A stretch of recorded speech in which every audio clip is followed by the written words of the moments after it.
De volta ao seu programa, nós estamos juntos de segunda a sexta-feira, sempre às 5 horas da tarde. Nosso programa é ao vivo, por isso eu conto com a sua participação. E eu quero mandar um grande abraço para o pessoal que acompanha a gente também na África. Hoje a gente está falando bastante do Brasil, um tema bastante nacional, mas vai ser uma ótima questão para você aí da África também conhecer as diferenças que nós enfrentamos aqui no Brasil.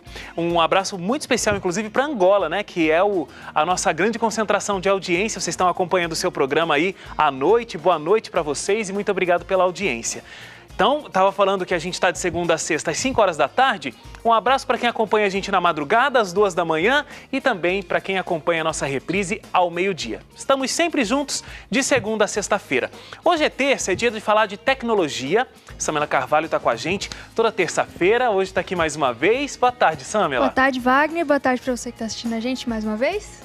Samela, você trouxe hoje uma informação aqui. Então, o Google está fazendo uma premiação para algumas ONGs. São ONGs que podem participar. Tem que ser ONGs cadastradas, regularizadas. Não pode ser nenhuma empresa com nenhum tipo de fim lucrativo e nenhuma organização que seja governamental. Tem que ser ONG. ONG. Oficialmente ONG.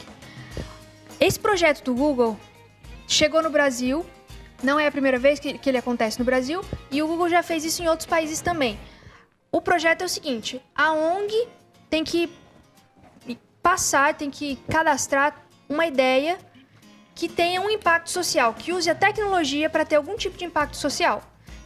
Não precisa necessariamente ser algum produto do Google, nem nada desse tipo. Pode ser qualquer tipo de tecnologia que cause algum tipo de impacto social. Então, a premiação não é nem um pouco pequena, não. É R$1 milhão para cada uma das 4 ONGs que forem as selecionadas pelo grupo de jurados que o Google preparou para avaliar os projetos que estão sendo apresentados. E esse é um valor que para algumas ONGs, ou a maioria das ONGs aí no Brasil, vai fazer muita diferença. Com certeza. A maioria das ONGs no Brasil tem muita dificuldade financeira, então é um incentivo que, inclusive, pode ser dado para projetos que já estão em execução. Se alguma ONG precisa ser uma ideia nova. Não, pode ser que já esteja acontecendo e o projeto precise de um incentivo para continuar, também vale a pena se cadastrar e participar, que é uma chance interessante de desenvolver ainda mais projetos que podem ajudar o nosso país. Esse é o objetivo do Google com essa promoção, digamos assim, que eles estão fazendo. É incentivar o desenvolvimento social nos países em que eles fazem esse projeto. Agora, a premiação é em cima da ideia, não do projeto, não de resultados ou projetos executados. Apenas na ideia. Então, alguém que, de repente, não tem condição de fazer um projeto, mas esse R$1 milhão vai fazer toda a diferença para que o projeto aconteça, pode pensar num projeto, redigir e inscrever. Pode, exatamente. Não precisa ser uma ONG que tenha nenhum tipo de condição financeira para realizar aquilo que eles estão se propondo. Mas a ideia precisa ter algum tipo de impacto social, de alguma maneira. Usando tecnologia e o impacto social. Inclusive, eu trouxe para falar hoje um aplicativo que tem um certo impacto social. Um exemplo, não faz parte desse projeto, é um outro projeto. É um aplicativo gratuito para sistema operacional da Apple, né, para o iOS, para o iPhone. E esse aplicativo se chama Sai Desse Banho. Eu estava pesquisando, achei isso essa semana, achei super interessante. É o seguinte, você entra, se cadastra ali e tal, e aí você coloca qual que é a sua meta. De quanto tempo mais ou menos você leva para tomar banho, para quanto tempo você quer diminuir. Olha, não está sendo muito bom esse programa. Se a Nani estiver assistindo, ela já vai baixar esse aplicativo no meu celular. Eu tenho uma dificuldadezinha, viu? Então você, por exemplo, você leva 15 minutos para tomar banho. Você vai lá e coloca que você quer se propor a levar 12. 15 minutos é uma pessoa que toma banho rápido, né? Mas é bastante. Esse aí já é o máximo assim, que usa para tomar banho no aplicativo. Então vamos propor que você vai diminuir para 12. Então você vai lá, seleciona a hora que você vai entrar no chuveiro, clica ali no começar e o cronômetro vai rodar. Quando chegar no fim do seu tempo determinado, vai começar a tocar uma musiquinha. Bem chata. Que você tem que automaticamente... Bem chata. Eu testei e a musiquinha é chata.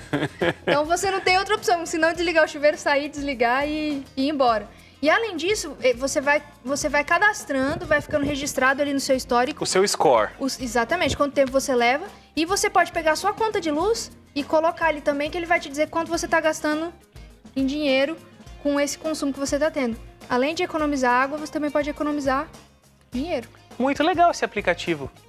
como é o nome? Saia do banho? Sai desse banho. Sai desse banho. É o nome do aplicativo. Muito bom. Olha, se você tem uma dúvida sobre tecnologia, quer aprender alguma coisa, quer saber se existe algum aplicativo que pode te ajudar em determinada necessidade, toda terça-feira a Samela está aqui e você pode fazer a sua pergunta para ela. É só você conversar com a gente aí através das nossas redes sociais, facebook.com/seuprograma e o nosso Twitter, @seuprograma. É isso, Samela? É isso aí. Obrigado, Samela. Até semana que vem. Até lá. Tchau, tchau. Tchau, tchau. E você continua com a gente aqui no seu programa. O nosso assunto é sério, a gente vai falar sobre o nosso país, a gente vai falar de Brasil e ele ocupa o 5º lugar em extensão territorial. De acordo com dados do IBGE, são mais de 8 milhões e 500 quilômetros quadrados, 8 milhões e 500 mil quilômetros quadrados, sendo superado pela Rússia, Canadá, China e Estados Unidos. Para conversar comigo sobre essa questão, eu estou recebendo aqui a professora Germana Ramires. Professora, seja muito bem-vinda ao seu programa. Muito obrigado pela presença. Fica à vontade. Professora, a gente sempre usa essa expressão, né? O Brasil é um país continental. São muitos países dentro de um mesmo país. Isso torna mais desafiador o crescimento desse país? Isso tem as suas vantagens e desvantagens? Como é que a senhora enxerga isso? O que significa ser um país territorial? Bom, continental, desculpa. Continental, como você havia colocado, é apenas a extensão territorial, que não é pequena, né? É uma grande extensão territorial. E o fato de ser ou ter certas dificuldades no sentido de como administrar, enfim, com certeza, né? Tem alguns livros que se chamam Os Muitos Brasis, né? Em função da diversidade cultural e diversidade étnica, né? Que nós temos em nosso país. Por outro lado, é um país que, como tem essa diversidade cultural, é um país muito rico culturalmente. Acho que essa é a vantagem, né? Exatamente. Bom, mas essa questão da diversidade cultural, ela é em função do processo de ocupação do próprio país, né? Então, nós temos uma diversidade no norte do Brasil, né? Nós temos uma diversidade no centro-oeste, no sudeste, no nordeste e no sul. Então, essa diversidade é em função do processo de ocupação que acabou se dando em função da extensão territorial, se deu de forma, vamos dizer, lenta e por povos distintos. Em cada região brasileira, nós tivemos a chegada de povos distintos, né? E essa chegada foi uma chegada por vontade própria, né? Por N motivos, e também foi a chegada de pessoas que vieram à força, né? Como tivemos o que? A escravidão negra, no caso, vieram pessoas de muitos países do continente africano. Então, aí nós já temos uma diversidade cultural significativa. Somando as etnias já existentes, etnias indígenas já existentes no território brasileiro, somando as etnias europeias, daí você já tem uma grande diversidade cultural. A senhora acha, professora, que fica difícil caracterizar de forma mais assim uniforme? Quando a gente pensa num país, sei lá, a gente pensa na França, então a gente consegue ter uma identidade, a gente pensa no povo como uma identidade, uma coisa única. Isso dificulta a gente pensar no Brasil como uma coisa única? Dificulta, porque a identidade cultural nacional, ela é vista historicamente de uma forma e logo a posteriori ela tem que ser modificada. Ou seja, os africanos quando vieram, quer dizer, quando foram trazidos, melhor dizendo, eles não eram cidadãos, né? Eles eram mercadorias, né?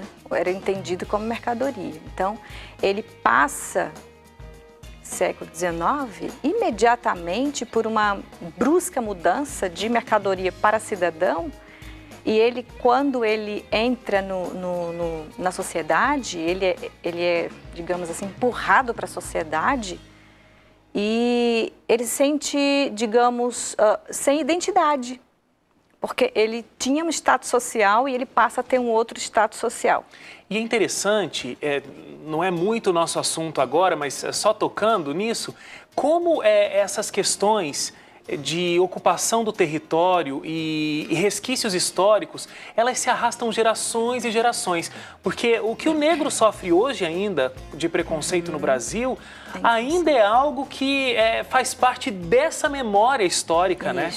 Eu estava vendo há alguns dias aí o jogador negro, até esqueci o nome dele porque eu sou péssimo de futebol, Tinga. A senhora viu isso? Quando ele conseguia pegar a bola, todo mundo gritava, os jogadores gritavam macaco. E ele sofreu esse abuso, ele sofreu esse preconceito em campo.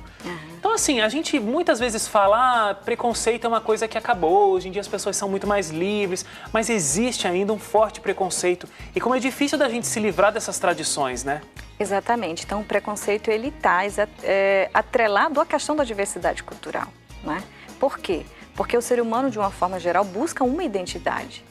O pensamento etnocêntrico, o pensamento o nome raça única, né? O arianismo, que a raça foi retirado pelos antropólogos, foi retirado de cena por enquanto.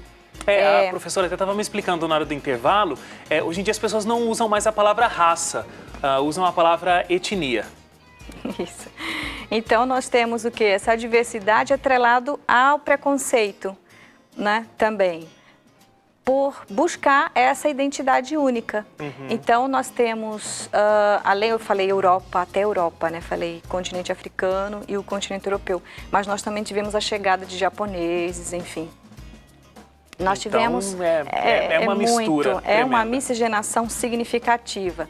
O que é que se busca hoje? Se busca a identidade cultural nacional dentro dessa diversidade, né? Porque até o século XIX se falava em homogeneidade, né, cultural. E nós temos em alguns livros ainda, livros didáticos, colocando somos todos iguais. Brasil, um país de todos, pelo menos Isso, também. É uma frase, um chavão também colocado. Brasil, um país de todos, somos todos iguais. Pela homogeneidade. Por quê? Né? Para tentativa de aceitação, para que a sociedade pudesse aceitar aquela mercadoria que passa a ser cidadão. Eu quero conversar um pouquinho mais sobre essa questão. Até você estava colocando, né, o pensamento de Hitler ali, do arianismo. Então, por quê? De onde vem esse sentimento de unidade? E por que a diversidade não é tão bem aceita? Vamos desenvolver um pouquinho mais esse tema? A gente só tem que fazer uma paradinha para o intervalo. É rapidinha, eu volto com a professora Germana e a gente conversa sobre isso e muito mais. Inclusive, Brasil, um país de todos. Você concorda com essa frase? facebook.com/seu programa, Twitter @seu programa. Sai daí, a gente volta já.